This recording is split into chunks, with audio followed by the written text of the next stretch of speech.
এটা আমাদের মনে রাখা উচিত যে নারীদের যখন হয়তো বা বন্যা হয়, সাইক্লোন হয়, সবচেয়ে বেশি ডিসপ্লেসমেন্ট নারীদেরই হয়। তারপরে আবার ডিসপ্লেসমেন্ট থেকে ফেরত আসা ওরকম ভাবে নারীদেরকে এটা বেশি ভাবে এফেক্ট করে।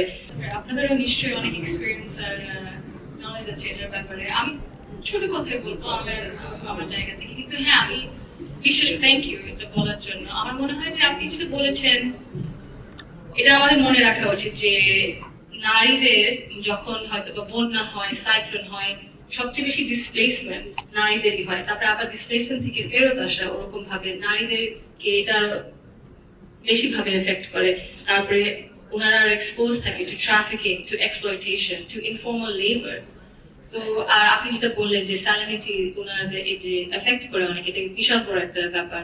তো এই দিক থেকে অনেক ইন্ডিজিনাস কমিউনিটিজ আছে, বহু বছর ধরে, বহু যুগ ধরে ওনারা করে এসেছেন কাজ এই ক্লাইমেট চেঞ্জের দিক দিয়ে কিভাবে অ্যাডাপ্টেবল হতে। নারীদেরকে আমার মনে হয় অতটা প্ল্যানিং এও ইনক্লুড করা হয় না। ক্লাইমেট চেঞ্জ পলিসিস কিভাবে প্ল্যানিং করা হবে, ডিজাস্টার প্ল্যানিং এ। তো অবশ্যই এটার ইনক্লুশন, আমাদের ইনক্লুশন আরো প্রয়োজন। কারণ যদি ইনক্লুশন না থাকে in leadership positions, mid level, junior, সবগুলো পজিশনে, তাহলে আমরা ওনাদের দৃষ্টিটা পাবো না।